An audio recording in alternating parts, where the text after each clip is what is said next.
What is going on, mortals? Mortal T here, and welcome back to some more Immortals Fenyx Rising on a new God DLC. Today we're going to be covering Ares' combat trial, or trial of combat.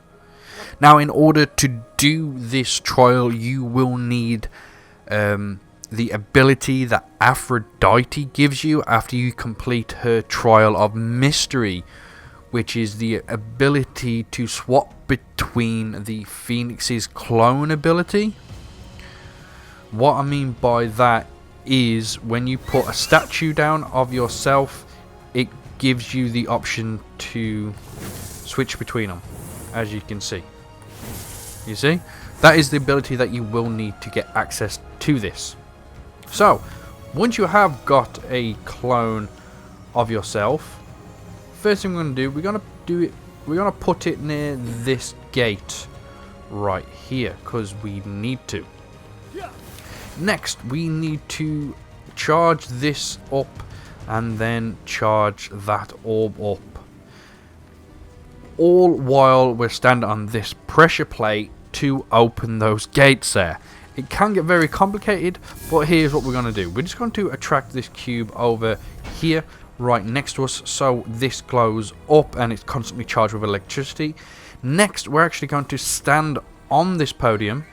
So once we're stepping on the pressure plate and we have the cube in our hand, we need to throw it at that sphere over there, and make sure you're throwing the cube over the electricity, so as soon as it goes past, it'll get charged. This will open, we switch to our statue, and then we get access to this trial. It is a bit difficult and it does come down to timing, but that's the way I set it up and that's the way I did it. As you can see, I got in. But let's get on with the actual trial. So here we are at Ares' trial of combat. Now be warned, mortals, this one can get pretty hard if you're not that good at the combat side of this. The actual combat in these areas are pretty darn brutal, and there are a lot of them, and they're rather big guys. So just be aware before we move on. So, as soon as we spawn in, we need to get the checkpoint and look to your left. You will see a Cyclops over here. You need to get him angry at you, so just shoot an arrow at him to get his attention, and then he is going to start chucking these cubes over to you, which you need. We need to catch these in mid-air. Well, not technically in mid-air, but like so. Place the first one down on the pressure plate right there. Wait for him to chuck the next one, because he throws them over the electricity. We need to open this door and charge that guy right there.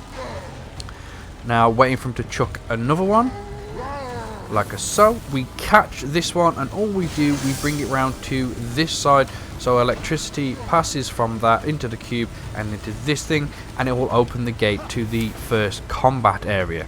Now in this area, you are going to need to defeat 24 enemies, and they're not exactly small or weak or anything. They are pretty hard, and they just keep respawning as soon as you kill some of them, so there's never a relaxed period on this, so you need to keep an eye on your health. The stamina just spawns in these balls, so you basically never run out of stamina. This is basically trying to encourage you to constantly use your godly abilities. As you can see here, I'm using Hephaestus' hammer just because it does seem to do a lot of damage. As soon as you do run out of stamina, make sure you go over to a stamina orb to try and replenish it. Boom, we can use another one, and boom, as you can see, we've just defeated the first 3 enemies. Some more enemies will spawn in, so like I said, you really haven't got a lot of time to just be standing around. So let's just go and kill all the enemies. So once you have defeated all of the enemies, you just get the checkpoint once the gate has been unlocked. And if you did take a lot of damage, don't worry, there is always a place to heal right before you launch to the next platform.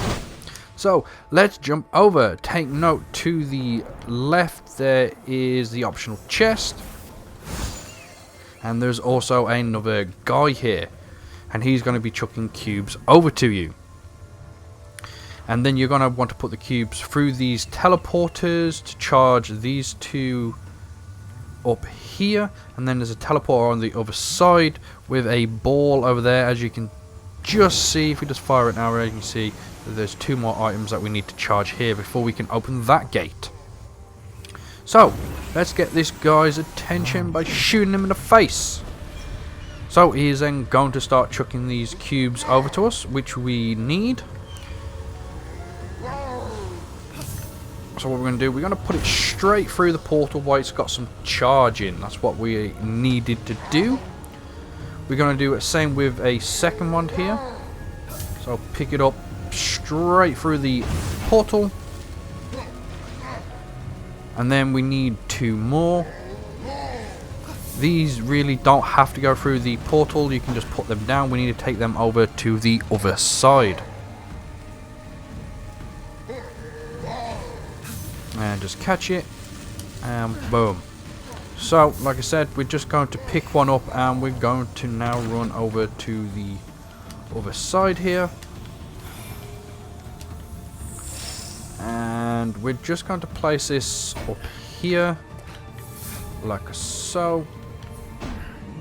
That should be enough space. And then we're going to come to this side. And we want to pick up one of these boxes that we put through.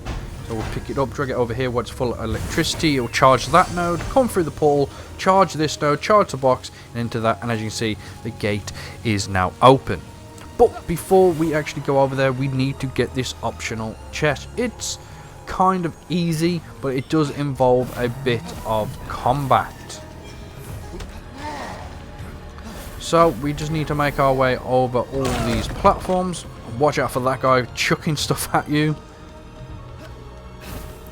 And you will notice this lever right here. Now, once you activate this lever, it will spawn in a bunch of flying enemies in this area. Once you've defeated them in a timely manner, you will then have to go over and get that chest. So, simple way around this. We need to head over there first. So, we're going to use this ability. We're going to use this, use the updraft, and then we're just going to fly over there. Once we are over here, in front of the gates, we're going to place down a clone of ourselves like so. So then, once we have defeated all the enemies, we can quickly just come over here without jumping across this massive gap just to get the chest. So yet again, we're just going to go back over. And then we're going to flick that switch and try and defeat all these flying enemies as quickly as possible. Now, they do spawn pretty far away, so they don't actually get aggroed onto you straight away. So keep that in mind. The best way I've found is shooting arrows. So, we spawn them in, automatically just get an arrow out and start charging it up and getting all these guys' attention. And if you notice that if you do speed this up a lot and hit headshots, it will actually damage all the other enemies around it as well, which is actually really nice for defeating all these guys, because you can defeat them pretty darn quickly. And that's what you need to do, because there is a timer on this. So boom. As you can see, we're actually going through these quite easily. Just be warned that they will come close to you. And if you don't get this the first time, do not worry. As you can see, we have defeated all of them and the gate is open. So now we're just going to go over there like so by switching to our clone and opening the chest. So yeah, that bit might get a bit frustrating for you mortals, just because it is on a timer and they are flying enemies and they're not exactly easy to get close to you. They do usually keep their distance unless they're doing a move towards you, so keep that in mind. What we're going to do, we're just going to break that clone right there because we don't want to be coming back here. And then we're just going to head over to the next combat zone, which is the gate we opened before with the boxes and the electricity. So before you go in, get the checkpoint and also heal up if you took any damage anywhere along that. And once you go in here, there are going to be 3 big enemies that you will need to kill. There is no timer on it, so take your time, but here they are. So make sure you defeat all 3 of these, and then you can move on. So once you have defeated all 3 of the monsters, the gate will open and you'll get your checkpoint, and there is a place to heal on the right hand side. But that is the end of the trial, Immortals. As soon as you run up all these steps, you will come across the end, which marks the end of the trial. So Immortals, I hope this helps you out. I hope you enjoyed, and I'll hopefully see you in the next video.